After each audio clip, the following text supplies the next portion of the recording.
It's crunch time here in the garage. We've got 20 days and 12 hours left to go on the Typhoon. Let's see where we're at.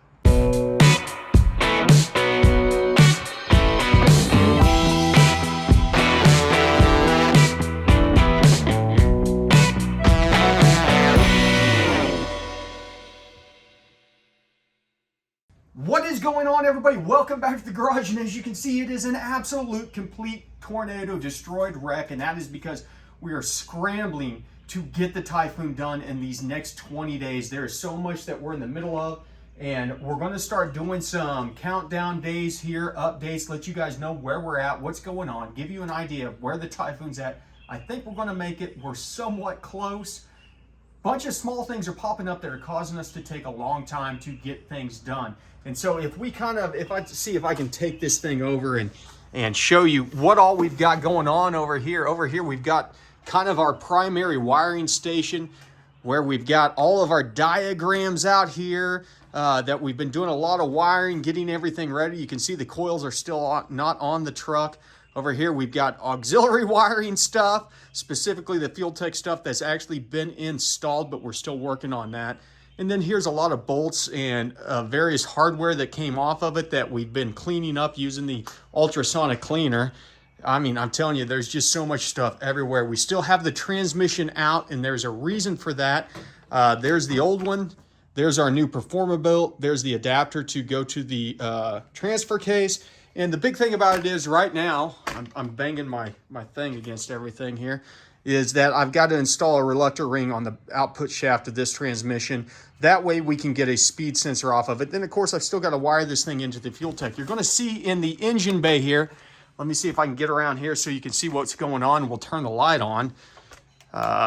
We've got a bunch of wires kind of floating around. Some of this is temporary in, but we do have the battery in it, and we do have powered up. And for the most part, we've got a leash relay unit over there in the corner. We've got a leash input unit. It's got 20 inputs, and you can see that big harness that comes off the side is the input harness that goes to our Fuel Tech 550 light. Underneath it is our injector driver. I'm still having issues getting that to communicate, and I think it's because I need a CAN bus terminator on that. So a lot of the wiring is actually done underneath here. On top of it, we've got our new heads on. We've got our Vortec heads, our Vortec adapted manifold. Injectors are installed. You can see that we've got our coil plugs ready to go.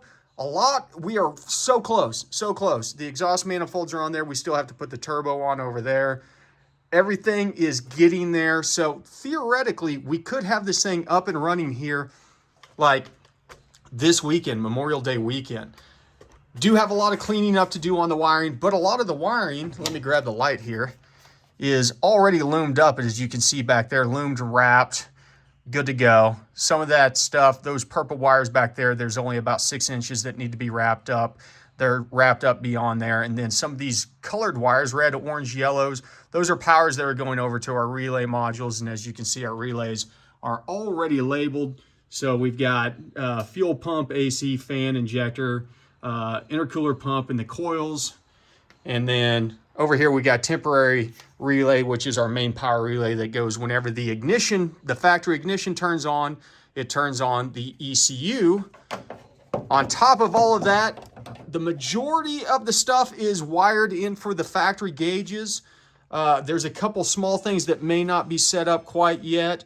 And then, of course, the transmission. And so here's our main transmission harness here for our outputs to the transmission. And then we'll be actually bringing our inputs back to our 20-channel leash electronics input module there.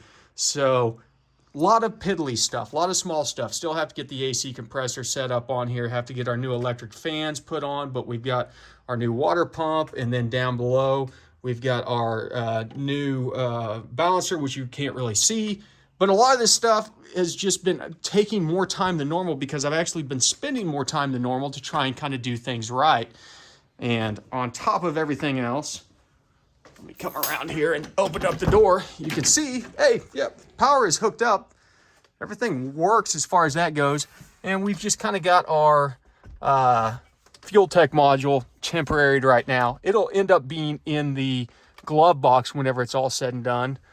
That's the old, I say old, that's the micro squirt unit with the DRAC, which if anybody's worked on some of this older stuff, you know what the DRAC module is. We'll have to take the DRAC module off and plug that in, but I've got the harness down there that goes into the existing factory engine harness that I cut down so we could use the factory DRAC, tie that back into our speed sensor.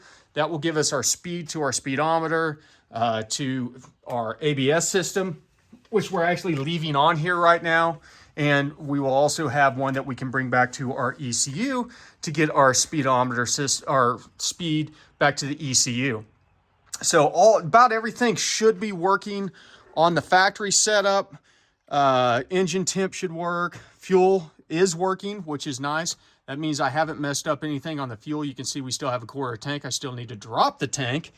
And then voltage, of course, is working.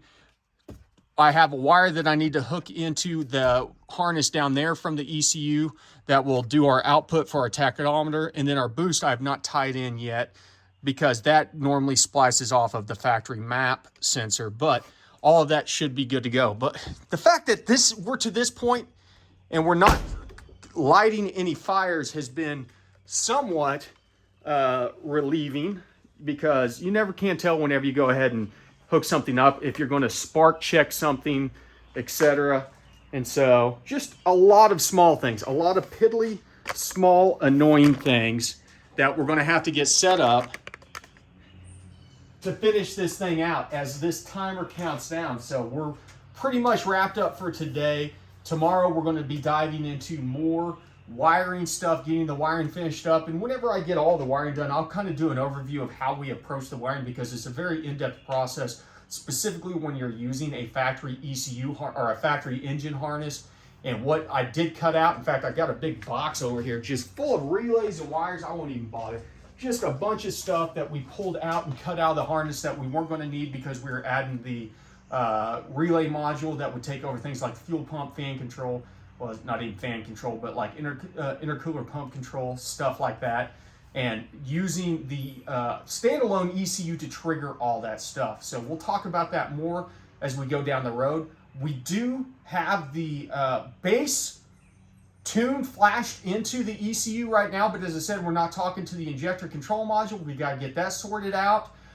After that, we'll dive into getting the cam sync set up, and then we should be able to get also the crank, because we're going to a 58X crank sensor trigger, and then we'll have a 1X on the cam. We'll dial all that in by setting number 1 to top dead center and rotating it out a couple degrees out and giving us some lead time on the cam sync. We'll probably do some videos and stuff on that also, but just wanted to give you guys a heads up real quick.